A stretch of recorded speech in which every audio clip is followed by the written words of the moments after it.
अगवा के बाद दोस्त के हाथों कत्ल किए जाने वाले नौजवान मुस्तफ़ा आमिर कत्ल केस में अहम पेशरफ। अरमगान का मेन किरदार है और इसने अपने आईडी कार्ड्स बनाए हुए हैं मुख्तलिफ नामों से। गिरफ्तार है बाकी अरमगान ही है कि डीएनए का एक रिपोर्ट नहीं आती, हम ये क्लेम नहीं कर सकते। कितनी देर तक अरमगान ने मुजामत की है। पहले अरमगान गिरफ्तार हुआ, एक डीएसपी अपने ड्राइवर के साथ जख्मी हुआ, वो बहुत सारी चीजें जो है इस केस के हवाले से चल रही हैं, उसको पब्लिकली जो है अपडेट भी जारी है। लेकिन जो शिराज का किरदार है इसके हवाले से क्या हकीकत सामने आई?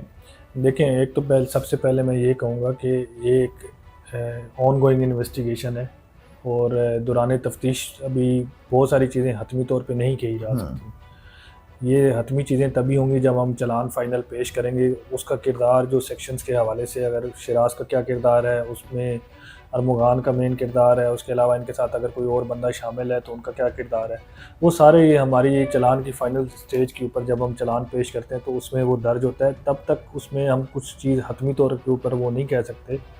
अपेरेंटली ये इसका को एक्यूज़्ड है। जो अभी तक की तफ्तीश है या अभी तक की जो इसकी हमें मालूमात इस तफ्तीश में से हासिल हुई हैं वो ये है कि इसका साथी मुलज़िम है। इन्होंने साथ रह के जो है वो ये जुर्म किया है।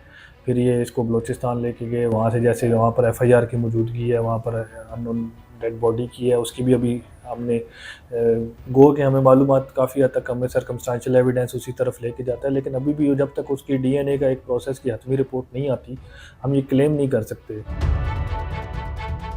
मुस्तफ़ा आमिर की जो वालदा हैं उन्होंने क्लेम किया पहले कि ये अरमगान और शिराज के अलावा भी कोई और मुलविस हो सकता है। फिर एक लड़की का जिक्र हुआ, पहले मार्शा नामी लड़की की जो है वो ज़राए बताते हैं इन्वॉल्वमेंट है। फिर कल परसों एक नई लड़की का किरदार सामने आ गया। ये मुलजिम अरमगान और शिराज के अलावा किसी लड़की का किरदार भी है इस केस में। तफ्तीश ऐसी चीज़ है जिसके दौरान में अगर किसी मुलजिम ने किसी बंदे से बात भी की होती है, किसी ने उस दिन वो मिला भी होता है, किसी से वो किसी तरीके से वो उसके साथ जो है वो उसका राब्ता भी होता है, तो उसको भी शामिल तफ्तीश किया जाता है, टटोला जाता है, उसको खंगाला जाता है। तो उसका ये हरगिज़ मतलब नहीं है कि उस बंदे का उसको कुछ पहुंचाने में किरदार है, उसको कुछ चीज़ करने में उसको कुछ किरदार है। किसी का किसी से राब्ता होने का, देखें, एक बंदे का 100 बंदों से राब्ता हो सकता है, लेकिन हो सकता है जुर्म करते हुए वो उसमें जो शामिल है वो शरीके जुर्म जो है वो सिर्फ एक बंदा हो।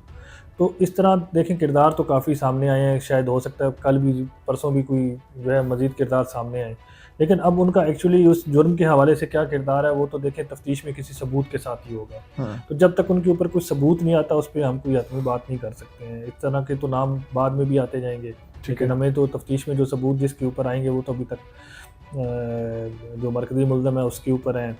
ज़रा ये भी बताते हैं कि जिस वक्त अरमगान की गिरफ्तारी हुई उस वक्त भी उसके साथ एक लड़की मौजूद थी जिस पे वो तशद्दुद भी करता रहा और उस पर भी इल्ज़ाम लगाता रहा कि पुलिस को तुम लाई हो। इसमें क्या हकीकत है? क्योंकि उस वक्त तो रेड हुई थी पुलिस की, ऑपरेशनल के हवाले से, इन्वेस्टिगेशन का मैं नहीं पूछता, वो क्या मालूमात थी इस हवाले से? जी नहीं, वो उस वक्त जो जब ये रेड हुई थी, जो लड़की वहाँ से जो इसके साथ, इसको देखें, इसकी एक आदत है वहाँ से जो है वो इनके साथ जो है जितने भी ये कॉल गर्ल्स टाइप हैं इस तरह के, उनको बुलाना और उनके साथ जो है वो, अब उनका इसमें जो है वो उस हवाले से किरदार नहीं है सामने हमारे जो, यानी अरमगान जो है वो इस तरह की जी, मकरू धंधा करने वाली खवातीन बुलाता रहता था अपनी उस बंगले पर जहाँ पर पुलिस। देखें, जिस दिन हमारे साथ जो वकूआ हुआ, ये वकूआ तो उससे पहले का है, तो वो उसमें उस दिन के वाक़े में जो उसका जो हम अपने टेक्निकल एनालिसिस पे नंबर वगैरह हम लेते हैं, हम उनकी मौजूदगी देखते हैं कि मौजूदगी है या नहीं है उस जगह पर। अच्छा, तो अरमगान जो वाक़या है वो 6 जनवरी का है, जब हमने दोबारा रेड की वो तकरीबन 1 महीने के बाद का, तो उसमें वो उस दिन की प्रेजेंस का तो वहाँ पर उनकी कंफर्म नहीं करती। एसएसपी साहब, जब अरमान के घर पर रेड हुई, उसके घर की वीडियोस आना शुरू हुई हैं आफ्टर रेड, तो जो अरमगान का ऑफिस था जिसको शायद किंग ऑफिस या इस तरह की कोई तख्ती वगैरह लगा रखी थी, उसके उस टेबल पे काफ़ी सारे सिगरेट और नशा आवर चीज़ें जो है वो दिखाई जा रही हैं, मुख्तलिफ वीडियोस मौजूद हैं। तो जब अरमगान की गिरफ्तारी हुई तो ज़राए ये बताते हैं कि उसकी गिरफ्तारी के बाद उससे पहली मुलाकात आपकी हुई, तो आपको उसकी बॉडी लैंग्वेज में क्या वो नॉर्मल इंसान था, नशा किया हुआ था, या आपके साथ भी जो उसका रवैया, जो कोर्ट में लोगों के साथ वो कहता है दूर हो जाओ, तंग नहीं करो फलान, उसका रवैया आपके साथ कैसा था? और आपकी जो फर्स्ट इंटरेक्शन उसके साथ हुई, आपने उसको कैसा पाया? देखें, डेफिनेटली एक तो जब हम उसकी बात करते हैं रवैये की, वो तो आप लोगों के सामने भी उसकी जो है वो बिहेवियर इश्यूज़ हैं, सीवियर इश्यूज़ हैं। अब ये कोई साइकोलॉजिकली इसका जो प्रोफाइल डिटरमिन कर सकता है, ये कोई साइकोलॉजिस्ट बता सकता है कि actually what he is undergoing from. तो क्या बिहेवियर का इनका प्रॉब्लम है और इसके ऊपर साइकोलॉजी की कौन सी टर्म इसके ऊपर वो यूज़ होती है। कुछ टर्म पैरानॉइड की होती हैं, टेम्परेरी पैरानोया होता है, फिर इसके ऊपर जो है शिज़ोफ्रेनिया का भी लफ्ज़ इस्तेमाल करते हैं। लेकिन एक्चुअली ये किस चीज़ का मरीज़ है, ज़हनी मरीज़ है, नहीं है, वक्ती तौर पे उसके ऊपर जुर्म का असर है या जुर्म के ज़ेरे असर हो के इसका जो है वो ये एक रिस्पॉन्स है या उसको बचाने के लिए, ये तो देखें एक नफ्सियात का माहिर आदमी ही बता सकता है। हम उसकी ये चीज़ें कर सकते हैं कि हम उसका बिहेवियर वो तहरीर करके हम एक साइकोलॉजिस्ट की हेल्प लेके वो बता सकें। मेडिकल मेडिकल हुआ है उसका अरमगान का, क्या देखें उसकी मेडिकल रिपोर्ट आई? देखिए हम ये कह सकते हैं कि उसकी जो है वो जो बिहेवियर है वो नॉर्मल नहीं है। अब वो एबनॉर्मल बिहेवियर है, पोर्ट्रेट बिहेवियर है, या वो किस वजह से वजूहात जो है वो ये हम जानेंगे। पुलिस पर हमला कर देना, एक डीएसपी जख्मी हो गया, उसका गनमैन जख्मी हो गया, जो उसका ये किरदार है, जो इसका ये एक्शन है, इससे तो लगता है आदि मुजरिम है, या ये मतलब इसको किसी चीज की कोई कानून के रिट का पता ही नहीं है, या शायद बाप की तरफ से शय उसको इतनी, या आखिर लोग कौन है? वालिद जो है अरमगान का वो अपने नाम के साथ कामरान कुरैशी लिखता है, कुरैशी लगाता है, अरमगान जो है वो मुगैरी लिखता है। ये मुअम्मा कैसे हल होगा? ये इसके पीछे का राज क्या है? देखिए इसमें पीछे का राज सिंपल सा है। इसकी जो है वो इसके ऊपर ऑलरेडी एफआईआर हैं और ये मतलूब है पुलिस को, तो ये अपनी आइडेंटिटी रिवील नहीं कर सकता है। इसने अपने आईडी कार्ड्स बनाए हुए हैं मुख्तलिफ नामों से। इसने अपने दोस्त को भी इसीलिए इस्तेमाल किया हुआ था कि वो मुख्तलिफ नामों से जाके उनकी एंट्रीज़ वगैरह करवाए। तो उसमें तो ये चीज़ इसका नाम का चेंज होना कोई इतनी स्ट्रेंज बात नहीं है। वो उसकी सिंपल सी रीज़न ये है कि ये अपने नाम से कहीं से भी किसी जगह से भी, क्योंकि हमारी तलाश डिवाइसेज़ हैं, फिर ये दूसरी एजेंसियों की अपनी डिवाइसेज़ हैं जहाँ पर ये सीएनआईसी से चेक होते हैं। तो ज़राए के मुताबिक तो बहुत कम लोग थे जो उसको अरमगान के नाम से जानते थे, ये अपने आप को बॉस कहलवाता था। एसएसपी साहब एक चीज़ बताइए जो कि बड़ी ज़रूरी भी है, क्या ये जो मुलजिम अरगमान जो गिरफ्तार है, क्या ये वाकई अरमगान ही है? क्या इसका नाम अरगमान ही है? देखिए ये तो इसका बिल्कुल इसकी आईडी कार्ड, जो इसका जो ओरिजिनल आईडी कार्ड है और जो इसका जो सीआर हुआ है वो, और जो इसकी तस्वीर हैं और जो इसका फादर है वो इसको ओन करता है। अब मुझे थोड़ा सा मैं भी पूछना चाहूँगा कि ये जो है वो मतलब आप अगर आप देखेंगे तो इसका रिकॉर्ड, इसको पहचानना, इसकी विटनेसेस, इसके फादर जो क्लेम कर रहे हैं वो तो डेफिनेटली अपने बेटे के लिए आएंगे ना, किसी और के लिए वो क्यों जाएंगे। इनके वालिद का इल्ज़ाम है अरगमान के कि वो पुलिस नहीं थे, डाकू थे, हालांकि ऑफिशियली एवीएलसी की टीम थी। ये कोई नया हमारे घर से जो है कोई नया इल्ज़ाम तो देखें पुलिस पे पहली दफ़ा तो ये लगा कोई नहीं। ये तो आप जब भी देखेंगे कि जहाँ से भी पुलिस जाती है ये डकैती का तो आगे से बात आती है। अच्छा, ये घर के ऊपर रेड के ऊपर देखें ना, डिफेंसिव होके वो और क्या बताएंगे। क्या अरमगान के ऊपर हाथ इसके वालिद साहब का? क्या अगर मजीद इन्वेस्टिगेशन के अंदर अगर जाएंगे तो क्या अरमगान के वालिद के गिर्द भी घेरा तंग होने के इम्कान हैं? देखें अगर तो कनाइमस आती है उसमें हम ऐसी कुछ चीज़ें देखेंगे जिसमें इनकी मुतलका एजेंसियों को हम लिखेंगे, जैसे एफआईए इसको देखती है मॉनेटरी फ्रॉड्स को, एंटी मनी लॉन्ड्रिंग को देखती है, तो वो हम तफ्तीश उनके जो है वो साथ अगर वो खुद करना चाहें इनिशिएट, हमने तो उनको लेटर भी लिख दिया हमें असिस्ट करें, खुद तफ्तीश का आगाज़ करना चाहते हैं खुद करें। वो अगर समझते हैं कि उसका दायरा कार में उसका वालिद भी आता है तो वो उसको शामिल तफ्तीश करेंगे। ये इसके वालिद हमारा जो जुर्म है, देखें हमारे जुर्म में 365 है या उसको होमिसाइड की तरफ लेके जाने वाले जुर्म में हमारी हद तक जो उनकी जो शवाहिद हैं वो अभी तक अरमगान के लिए चल रही। नशा आवर चीज़ें कौन कौन सी मिली थी जो फर्स्ट इनिशियली जो रेड हुई थी, जिसमें उसका बाप भी ऑन करता है कि मेरा बेटा वाकई नशा करता है? कोई खास जो है वो वहाँ पर चीज़ें हमें कोई कब्जे में नहीं ली, ना तो इतनी अमाउंट थी, होती तो हम शो करते, क्योंकि ऐसी अमाउंट तो हम बिल्कुल हम शो करते अपना केस मजबूत करने के लिए। वहाँ से नशावर चीज़ें जो खाली कुछ बोतलें थी अल्कोहल की, कुछ जो है वो वीड के सैंपल हमें मिले थे, लेकिन वो कोई इतनी अमाउंट क्वांटिटी नहीं थी। यानी कि कुछ ना कुछ इस तरह के नशे मिले जो कि नशावर। ठीक है, कोई कहता है 200 लैपटॉप मिले तो 50 आईफोन मिले, 8 करोड़ बैग में थे। तो एग्जैक्ट इसका फिगर क्या था, ताकि लोगों को ये चीज भी क्लियर हो कि वहां से अंदर से मिला क्या क्या। और वो घर नहीं लग रहा था, उसकी वीडियोस देखने के बाद मालूम हुआ कि वो कोई किला था, वॉक थ्रू गेट लगे हुए, सीसीटीवी कैमरास लगे हुए। एक तो ये बताइए क्या क्या चीजें रिकवर हुई, कैश कितना मिला, और इस घर को इतना किले की तरह बनाने के पीछे वजह? देखिए कैश तो उन्होंने जो है वो उधर, जब से इसके पास पहले कैश होता था, जब ये कॉल सेंटर इसका चल रहा होता था, अभी 3-4 महीने से इसका कॉल सेंटर बंद था। पहले इन्होंने सिक्योरिटी गार्ड भी इसके लिए रखे हुए थे। ये जो इनका कहना है कि इनके ऊपर जब पुलिस के पर्चे हुए हैं तो पुलिस के पर्चों के बाद जो है वो इन्होंने ये सारा काम धंधा बंद किया हुआ था, क्योंकि इन्हें मुतवक्को था कि किसी भी टाइम पे इनके ऊपर रेड हो सकता है। तो उन्होंने सिक्योरिटी गार्ड भी हटा दिए थे, सिक्योरिटी गार्ड भी ख़त्म हो गए। जब हमने रेड की कोई सिक्योरिटी गार्ड मौजूद नहीं था। वो जो सिक्योरिटी गार्ड थे वो रिपोर्टेडली बेसिकली कैश को सेव करने के लिए थे। बाकी जो हमारे पास जो इनकी जो डिजिटल जो फुटप्रिंट्स आए हैं, वो अगर कोई इनकी कोई चीज़ मौजूद होगी तो वो डिजिटली मौजूद होगी, क्योंकि वहाँ पर क्रिप्टो के कुछ शवाहिद हमें मिले हैं कि इसने शायद कोई रखे हुए होंगे। ठीक है। बाकी इसकी जो कैश के हवाले से या कोई कैश की जो रकम है, वो ये इन्होंने तकरीबन 8 लाख के हवाले से इन्होंने क्लेम की थी कि वो थी, और वो भी इसने अरमगान ने अभी क्लेम नहीं की। इसने लैपटॉप्स अपने हमने इनसे पूछे हैं, बताए हैं, हमने कहा कि आप अपनी चीज़ें बताएं। इनके वालिद को जब हमने कोर्ट ने हमें डायरेक्ट किया था तो इसके वालिद को हमने सुना था, और उन्हें हमने कहा था कि आप लिस्ट प्रोवाइड करें, उस लिस्ट में जो जो चीज़ें हम आपको वेरीफाई करके देते हैं आपकी चीज़ें हम उसको, ताकि हम उनको वो अकाउंट फॉर करें।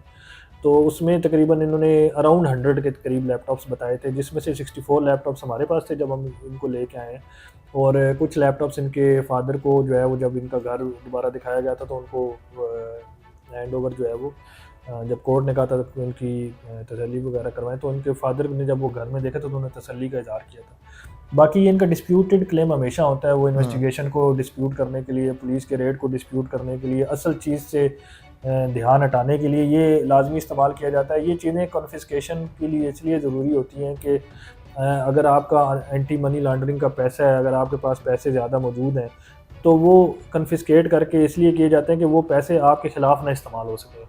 तो रेड के दौरान में से ऐसी कोई भी चीज़ें मिलती हैं वो उसका पार्ट बनाकर मुतल्लिका एजेंसियों को हम दे देंगे, वो इस पर तफ्तीश करेंगे, तब तक कोर्ट की प्रॉपर्टी रहेगी।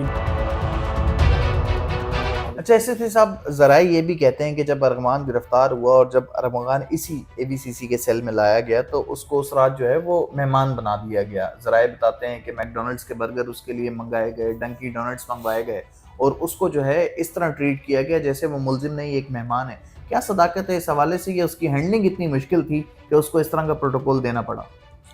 देखिए, हैंडलिंग तो एक जो अगर कोई ड्रग यूज़र है उसके विड्रॉल के वगैरह के हिसाब से उसके मसले मसाइल आते हैं, लेकिन ये जो ये लगा रहे हैं कि इसको पैम्पर किया गया है और यहाँ पर वो किया गया है, तो वो प्ली खुद ले रहे हैं कि टॉर्चर किया गया है, तो ये कौन कह रहा है जो पैम्पर किया गया है? उनको तो बताएं कि टॉर्चर करके जो ये जो जज साहब जो इसके ऊपर जो पुलिस रिमांड नहीं दिया, इसकी मेडिकल रिपोर्ट के ऊपर तो इन्होंने प्ली लिया है कि हमें टॉर्चर किया गया है। अच्छा, तो रिमांड के हवाले से भी जी। लोग कहते हैं कि हाँ, इसमें नहीं, पुलिस की गफलत है और पुलिस ने केस को बिगाड़ा है। जो मसला पुलिस ने हल करना था वो एक हसास इदारे ने आगे जो है हल किया। नहीं, देखें, रिमांड के हवाले से एहसास इदारे का किरदार हमारे जो है वो उसमें इदारों का किरदार सारों का काबिल सताइश है, हमारे साथ हम सारा सिंकिंग में काम करते हैं, लेकिन जो पुलिस का किरदार है वो पुलिस का अपना किरदार है। रिमांड को दोबारा प्रोसिक्यूशन की मदद से रिमांड फाइल किया गया है, और कलअदम जो किया गया है, जो हायर कोर्ट ने जो हाई कोर्ट ने जो उसको कलअदम करार दिया है फैसले को, वो आउटराइटली कलअदम करार दे दिया है। उसके ऊपर उन्होंने कोई ऐसा नहीं किया कि आईओ ने जो है रिमांड के लिए गलत पेश किया है, रिमांड में कोई गलतियां हैं, हम फिर भी प्रोसिक्यूशन के कहने पर उसमें साफ साफ लिखा है कि वो कलअदम है।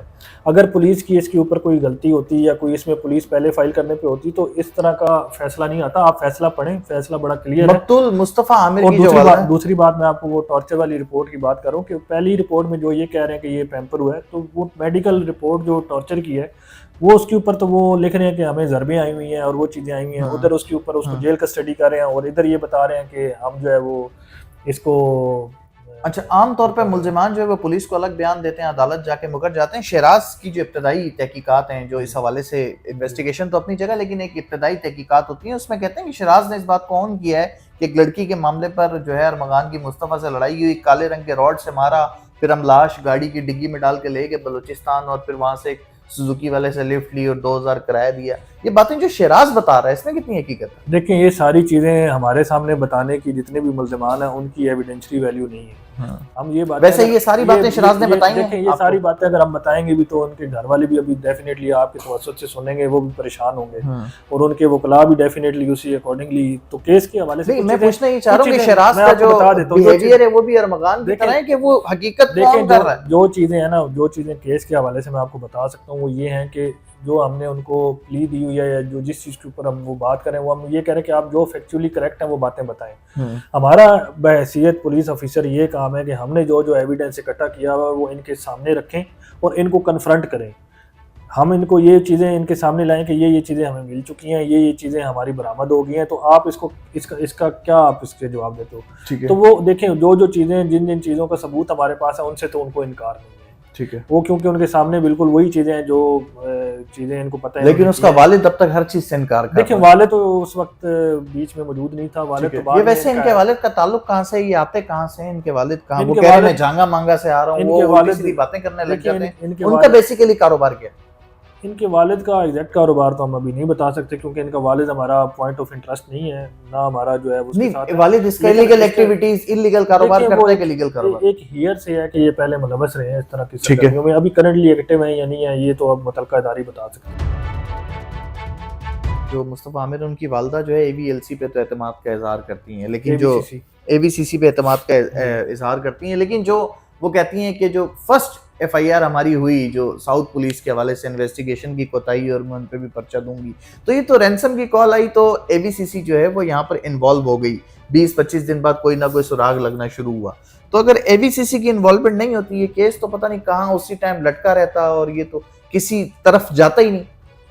देखिए, मैं ये समझता हूँ, ये बात तो उनसे भी मैंने कही है कि जो मुतल्लिका ज़िले की पुलिस है और जो एवीसीसी है, इन दोनों के स्कोप ऑफ वर्क में और नेचर ऑफ वर्क में बड़ा फ़र्क है। हम एक सेंट्रलाइज इदारा है, सेंट्रलाइज इदारे के ऊपर कुछ हमारी जो है वो एक्सपर्टीज़ भी हैं। मुतल्लिका थाना जो है वो देखें, उनके ऊपर बर्डन ज़्यादा है, उनके पास काफ़ी ज़्यादा थाने मौजूद हैं, उनका nature of work, scope of work different है। हमारा क्योंकि एक ही चीज़ में जो कि हीनियस क्राइम है उसके ऊपर हमने, हमारे पास जो स्टाफ की जो अप्रोच है वो एक डिफरेंट और एग्रेसिव है। तो उस एग्रेसिव अप्रोच की वजह से कुछ चीज़ें हमें, कुछ हमारी जो चीज़ें वो जो हैं वो वाकई उसमें हम कर लेते हैं, लेकिन इसमें जो थाने की तफ्तीश के हवाले से जो चीज़ें रूटीन में जो कार्रवाई के हवाले से वो जो चलती हैं वो उन्होंने की हैं। अब उसमें इन्वेस्टिगेशन का क्या किरदार है, उसमें उनके ऑपरेशनल पुलिस का क्या किरदार है, मेरे ख्याल में इस पे एक इंक्वायरी भी हुई है, इंक्वायरी इनके सुपरवाइजर्स ने भी की है, उसमें उनका रोल डिफाइन किया। आप क्या समझते हैं कि साउथ पुलिस के हवाले से तहकीकात होनी चाहिए कि इस केस को इतना डिले और लाइट क्यों लिया गया? देखें, तहकीकात, उनकी इंक्वायरी ऑलरेडी हमने भी अपनी वजूहात बताई हैं कि केस हमारे पास है, हमने एक्सप्लेन किया हालांकि है। इंक्वायरी तो आप पर भी चल पड़ी है शायद कि नहीं, एबीसीसी को भी इन्वॉल्व किया देखें, जाए। एक फैक्ट है जिसके ऊपर इंक्वायरी की गई है कि पहले जब ये मुकदमा जो है वो दर्ज हुआ है, उसके बाद पुलिस ने क्या किया है, उसमें जब तक हमारे पास था हमने बताया है, जब तक उनके पास था उन्होंने बताया। ठीक है। अच्छा, एसएसपी साहब, एक ज़रूरी चीज़ ये है कि जब अरमगान की गिरफ्तारी के लिए रेड की गई, आपकी टीम गई थी, कितनी नफरी मौजूद थी और उस वक्त आप लोगों को अंदाज़ा था कि इतनी शदीद मुज़ामत का सामना करना पड़ेगा और कितनी देर तक अरमगान ने मुज़ामत की है और जिस तरह का असला वो चला रहा था, इस्तेमाल कर रहा था और जो असला उसके पास से निकला है, क्या वो ट्रेनिंग याफ्ता था, क्या पहले भी असला वगैरह चलाता रहा है? उसके इस रिएक्ट से क्या चीज़, उसके किरदार के हवाले से अगर हम कोई चीज़ महसूस करना चाहें तो इस हवाले से बताएं। लेकिन जो फायरिंग उसने की है वो इनडिस्क्रिमिनेट फायरिंग है, वो किसी एक बंदे को, दो बंदे को, कोई स्नाइपर के शॉट्स नहीं है जिसके ऊपर हम कहें कि उसने ट्रेनिंग की है। वो इनडिस्क्रिमिनेट फायरिंग है, कोई भी कर सकता है, किसी के हाथ में भी वेपन दे देंगे। इसको असले का शौक है तो डेफिनेटली उसने उनको रीड भी किया होगा, तो उसने इनडिस्क्रिमिनेट फायरिंग की है। उसकी ज़द में कोई भी आया तो उसको गोली लगी है। वो एक फायरिंग के से जो जख्मी होने वाला एक जो, इसीलिए उसमें दहशतगर्दी की दफात भी शामिल है कि वो एक ऐसी फायरिंग है जो खौफ व हरास फैलाने के लिए की है और उसी की ज़द में जो है वो बंदों को गोलियां लगी हैं। तो ट्रेनिंग हासिल करने वाला तो अभी पहलू हम नहीं समझते कि अभी हमारे सामने इसका आएगा। जब अरमगान की गिरफ्तारी हुई, घर पर कौन कौन मौजूद था अरमगान की फैमिली में से, या अकेला रहता था? फैमिली में इसकी वालदा जो है वो इसकी बाद में आई थी वाक़े का सुन के। वालदा अलग रहती थी? ये अकेला रहता था, वालदा रहता है। अच्छा, यानी कि अरमगान का जो ऑफिस था वही उसकी रिहाइश का था और घर वाले अलग रहते थे? जी बिल्कुल, इसका घर नहीं था। अच्छा, कुछ शेरों के हवाले से भी खबर चल रही है, 3 शेर थे, 2 शेर थे, इसमें कितनी देखिए, सदाकत है? शेरों के हवाले से जो चीज़ चल रही है वो शेरों के बच्चे इसने लिए थे, जो हमने हमारे रेड के दौरान वो शेरों के बच्चे नहीं चले थे। कुछ चीज़ें ऐसी हैं जो हमसे पहले की हैं, ठीक है, तो वो शेर इन्होंने मुंतकिल कर दिए। तो वो शेरों के बच्चे थे, छोटे कब्ज़ थे और उन्हीं की वीडियोस वगैरह भी बाद में हमने देखी थी। वो इसने कहीं खरीदे और किसी का बीमारी की वजह से उनको कहीं मुंतकिल कर दिया। अच्छा, ये बात तो तकरीबन साबित भी हो चुकी है और ये बात खुद भी ऑन करते हैं कि हमारा कॉल सेंटर का काम है। वो कॉल सेंटर पाकिस्तान में, कराची में स्पेशली इल्लीगल चल रहे हैं, जिसको आम ज़बान में डब्बे का काम भी कहा जाता है। इसके अलावा क्या इनके किसी मंशियात का कोई गैर कानूनी काम भी करते हैं? ये पहले इसने इतराफ़ किया है कि ये जब पहले किसी मल्टीनेशनल में काम करता था, वो एक अच्छी कंपनी थी, उस कंपनी को जब इसने छोड़ा वहाँ से जॉब, तो उसके बाद इसने मनशियात का कारोबार कुछ अरसे से किया। कुछ अरसे करने के बाद ये कॉलिंग सेंटर वाले काम में। अच्छा, मकतूल मुस्तफ़ा आमिर के हवाले से भी ये बात ज़ेरे गर्दिश है कि वो सिम यूज़ नहीं करता था, ओनली वाईफाई यूज़ करता था, इवन उसकी गाड़ी पर कोई नंबर प्लेट भी नहीं होती थी। मुस्तफ़ा आमिर का किरदार भी इतना गायबाना क्यों था, और मुस्तफ़ा आमिर का जो ताल्लुक है वो किस फैमिली से? मकतूल मुस्तफ़ा आमिर के वालिद कहाँ हैं और क्या करते हैं? वो अब तक मंजर आम पे नहीं है। उसके वालिद कस्टम के ऑफिसर हैं, और जो मुस्तफ़ा आमिर है वो खुद जो है वो भी वीड का यूज़र था। उसने जिस जो हमारी मालूमात है उसमें जितने लोग ये वीड यूज़ करते हैं वो आगे बेचते भी हैं, लेकिन कोई कितने लेवल पे डीलिंग थी, कितने लेवल पे, ये तो देखें मुतलका इदारा कोई इसके ऊपर जिनकी इसके ऊपर वो अप्रोच है वो इस पे तहकीक करे। हमारी मालूमात के मुताबिक उसका जो दायरा कार था वो बिल्कुल वो वीड सेल करता था। ये लोग जो पीते हैं अपने नशे के पैसे निकालने के लिए, इतनी कुछ चंद लिमिटेड हल्के में ये बेचते हैं चीज़ें, उसमें इसको भी रमज़ान को भी ये बेचता था। तो बिल्कुल इसका इस तरीके से वो किरदार सामने है। इसके ऊपर INF का इशू भी चल रहा था, बिल्कुल पर्चा चल रहा था।